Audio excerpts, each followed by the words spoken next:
Well, big bikers, it won't be long before I leave this little piece of paradise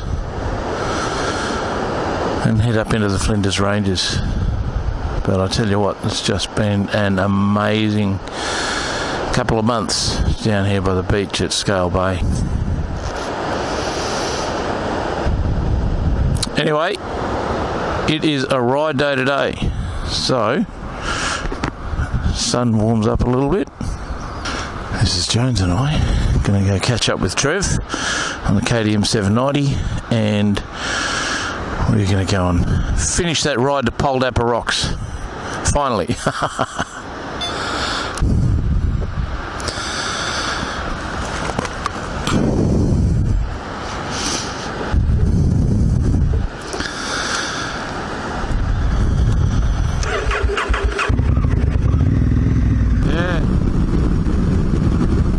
Riding through fog in a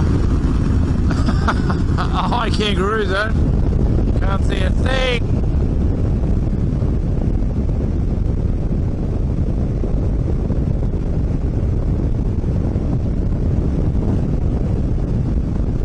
Wow. Visors all messed it up.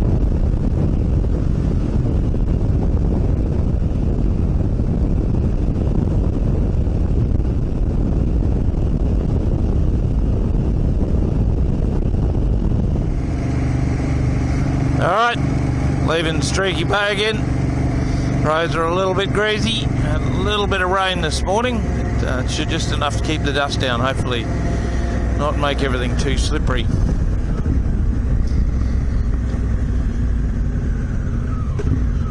But I have got very little rubber on my back tyre.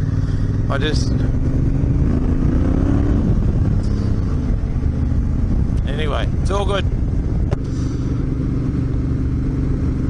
So we're going to try and make it to Pildappa Rocks today, and then hopefully throw the drone up.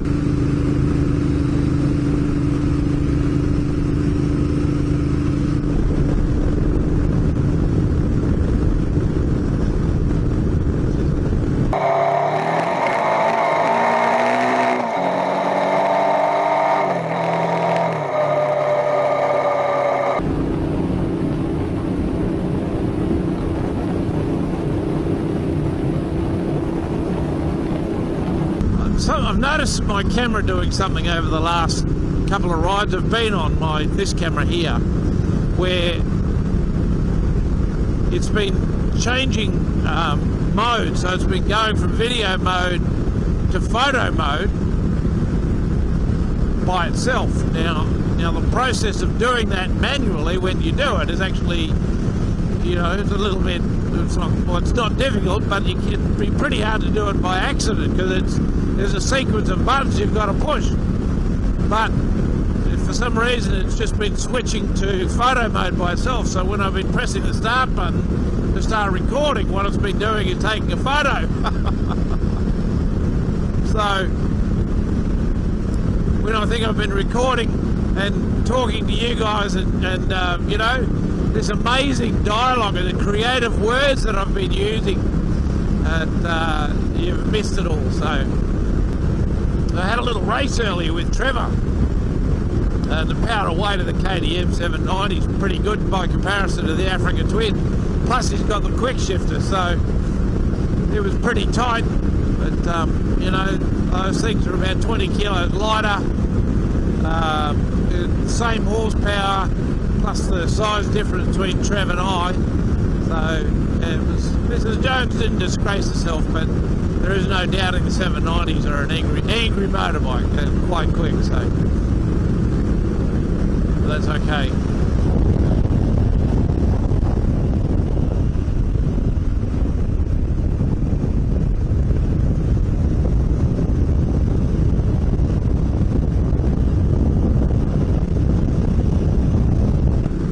We had a really heavy fog this morning, so we just stopped to fix up the camera, and a lot of the fencing wire along here is just dripping with water.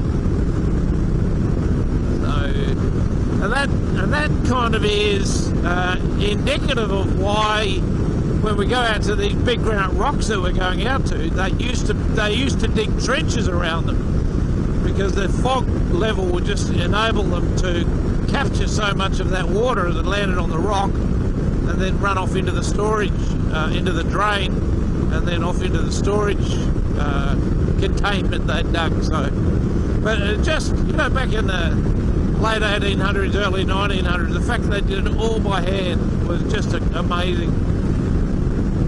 I mean, they were hard. I mean, I'm going to say the women too. They were hard people back then, you know, living in those conditions.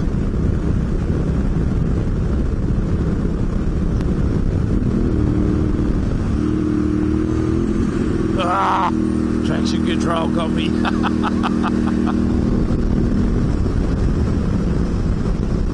Bugger.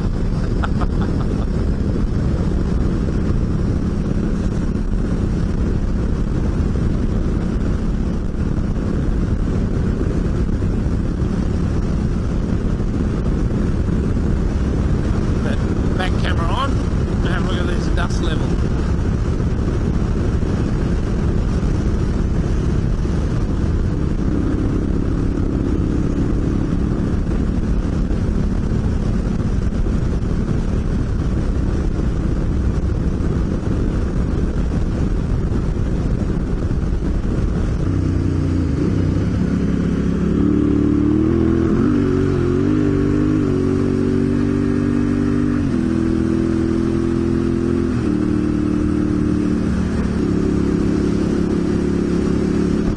If you can see the dust swirling around in the back wheel of the KTM.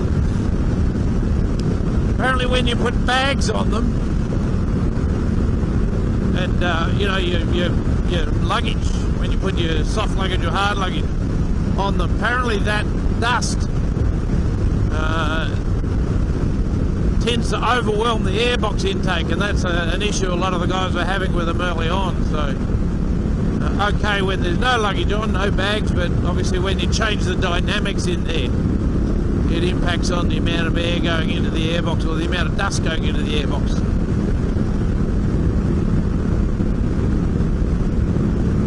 This is up near where we saw those roos last time, so I'll leave the cameras on.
Taking it easy along this road because it's pretty closed in. There's been quite a bit of wildlife activity this morning.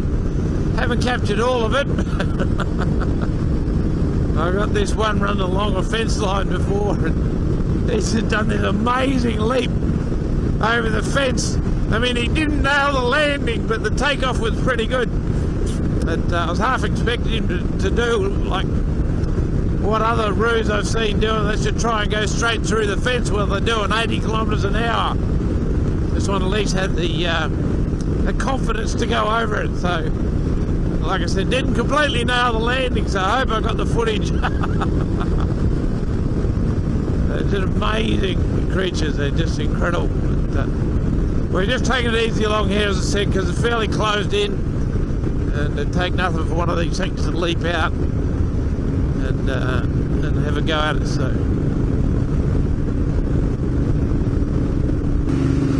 we're kind of on the pipeline road. The pipeline's just over there in the bush and the railway line. We're kind of just following that along through from Poochera through to Woodner, and once we get to Woodner we're going to top up with fuel again and then head off in towards, head north towards the Gawler, but the Gawler Ranges. But we're going to then peel off and head over to Pildappa Rock. Pildappa?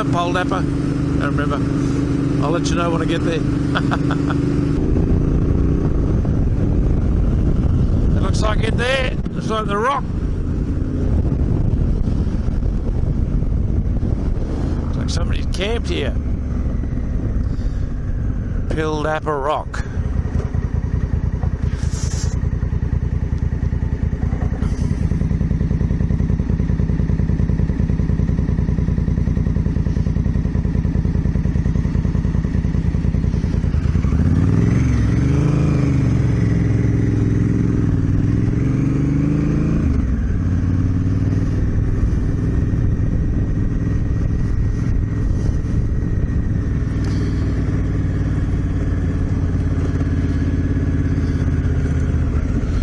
A lot of people out here camping.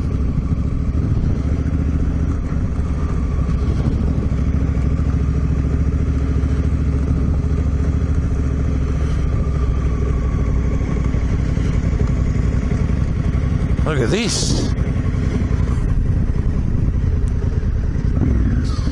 What do you reckon, Trev?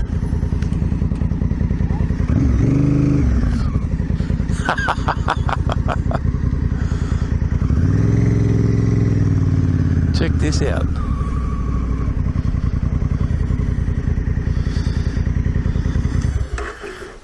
Wow. All right, let's throw the drone up and have a look around, eh?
Pildappa Rocks.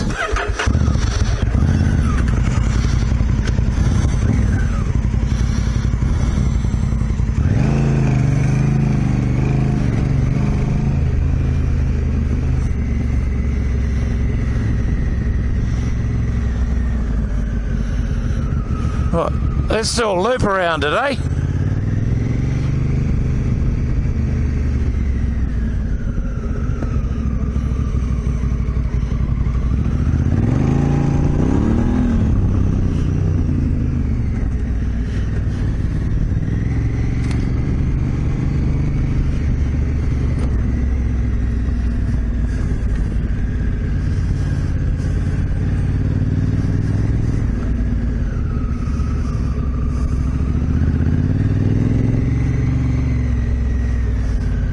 Oh, I tell you, it's tempting.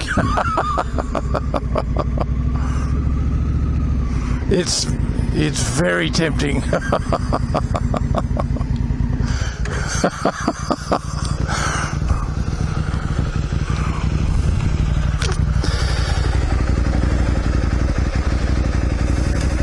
It's very tempting. To ride up there. Oh, right. I'm not tempting. No, you've had your fair share of BBA thumbnails. No, it's probably not the right thing to do. Oh, look. There's a car there. Okay, righto. I mean, if I did it, I wouldn't be able to use any of the footage anyway.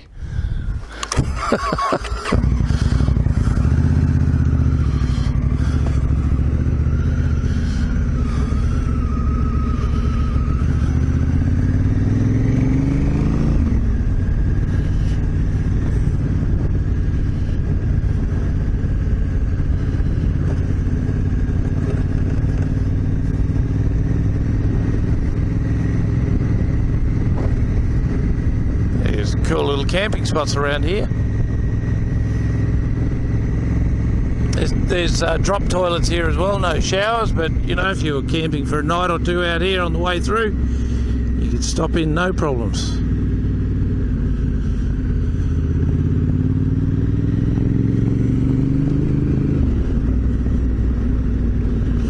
Actually, from the air, it looked a little bit like a lobster, a crayfish.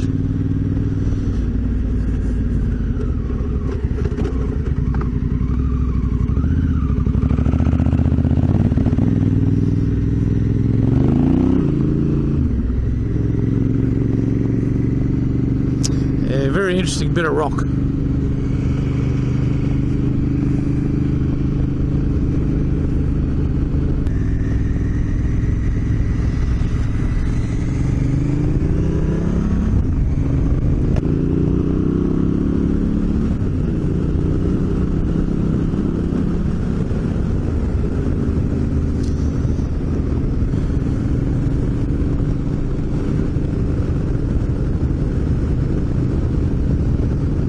Alright, well there you go, Pildappa Rock. We ticked that one off.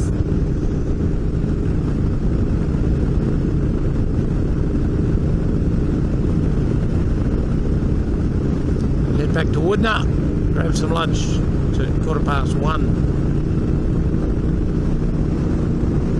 The Pildappa Rock's back over there, Gawler Range is over there, running through the back of this kind of property. There's another big rock over there, but there's plenty of them around this area. Drove down the back there in the dirt. He's letting me navigate at the moment because my HEMA Explorer map is still the best mapping software. Oh, just unbelievable what HEMA have done. I'm going to make a video about it. I'm going to make a video. I've been talking to the people at HEMA about it, and it's just ridiculous what they've done. So I'll make a video about that. It's not going to be a very kind one to the new HEMA 4-wheel drive Explorer app. What have they done?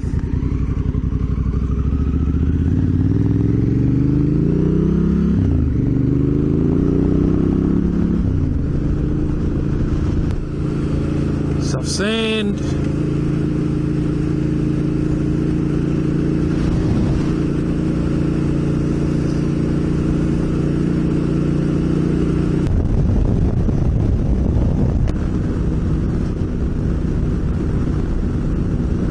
Starting to close in a bit.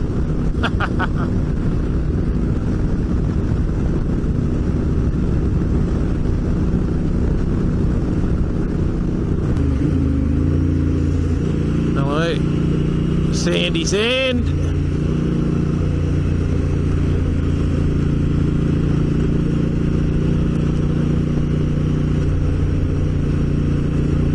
Beautiful.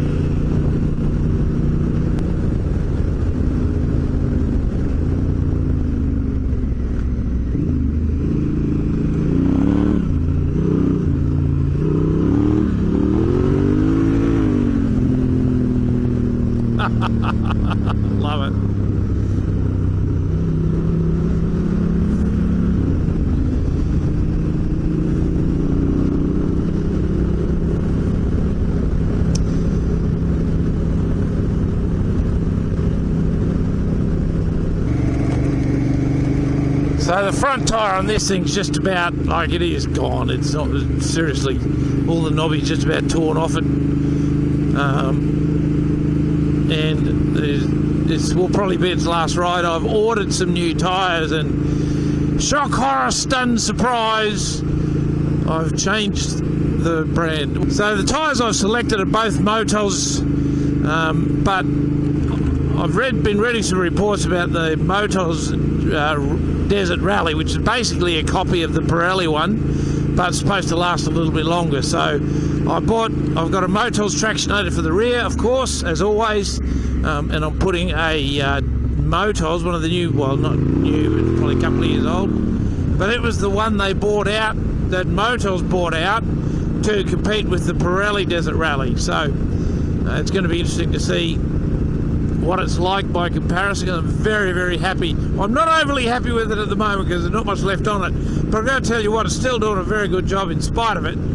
But it'll be interesting to see what the new one is like, because from here, after I finished at this part of the Eyre Peninsula, I'm heading up into the Flinders, and you know, Pirelli was magnificent in the red rocky area and sandy area of the Flinders. So this is actually going to be interesting to see what the Desert Rally is like. Look at me, I'm stuck up on top of this in the sand. Need to get in the tracks. There we go.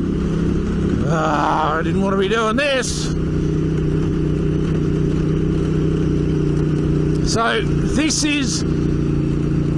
was the ride we were going to do, well, part of the road we were going to do with Andrew and Trevor,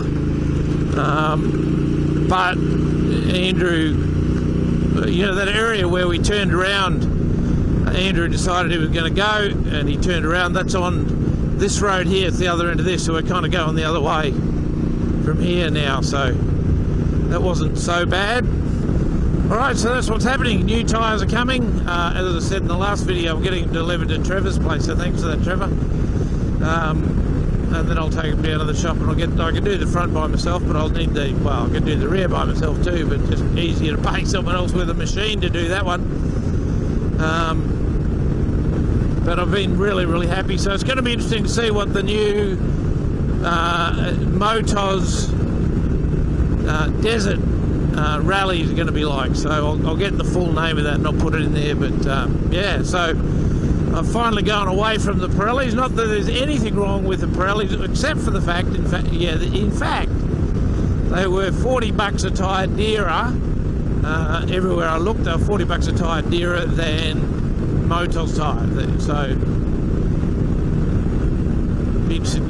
as I said, I'm looking forward to seeing what it's going to be like. These tyres give me a lot of confidence and enable me to ride the way that I like to ride. So it'll be interesting to see if the Motors copy of the Pirelli Adventure Desert, or the Pirelli Desert Rally, is going to be as good. So anyway, that's what's going on. There are lots and lots of this sort of stuff in South Australia.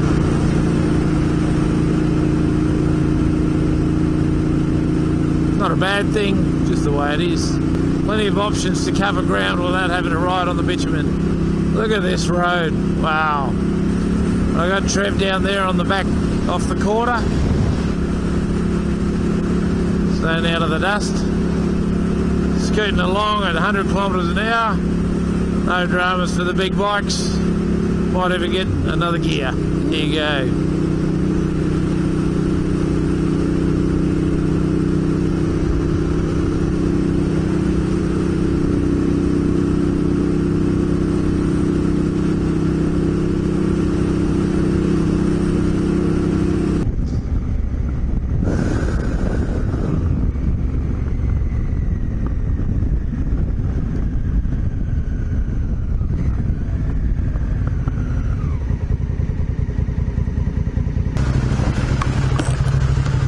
While we've been sitting here, that dark weather has come over, so we're going to get wet.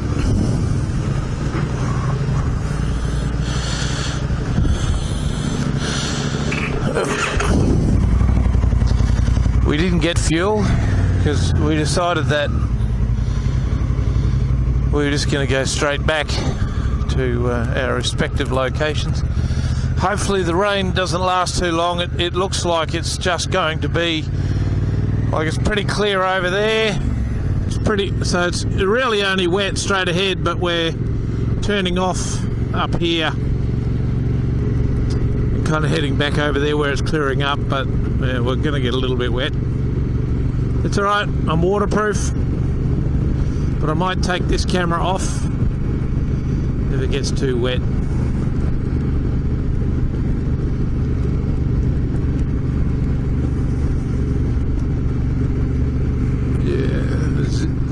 Zip it all up. So we're just sitting at the servo there having lunch, and Harley rolled in. He's come across the desert, so he'd come through the weather, and so he got off the bike and he was happy to see the end of it. And then we had another fella on a GS come over, and he's heading directly into it. He's heading back to Perth, so.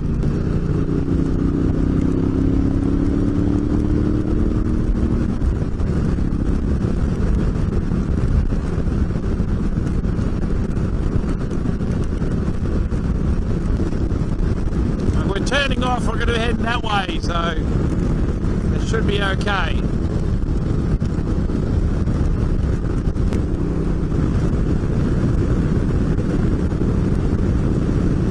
Looks like that's it.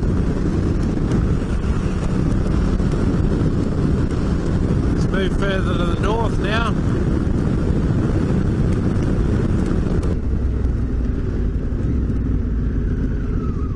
We're staying on the black stuff though. Yeah, we're not gonna tempt fate.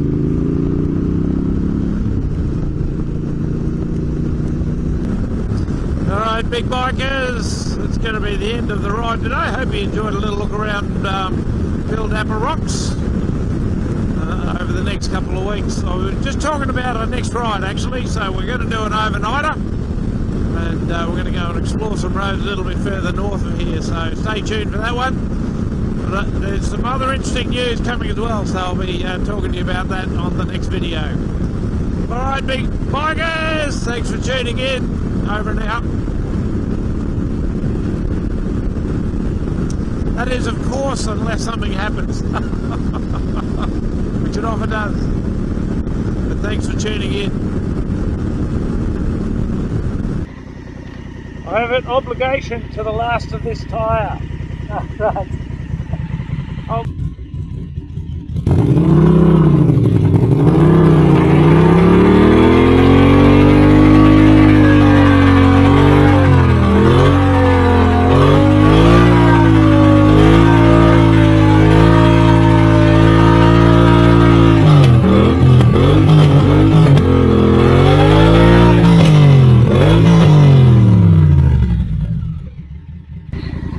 See you, mate. I said thank you for that. That was great. That was a good trip. It was a good blast back too. I enjoyed that. All right. Thanks for the ride. Yes. See you later. Next time. Next time. Over and out. And I'll, Hey, and no thumbnail with you in it. yes, I made sure of that today. I was very careful. All right. See ya.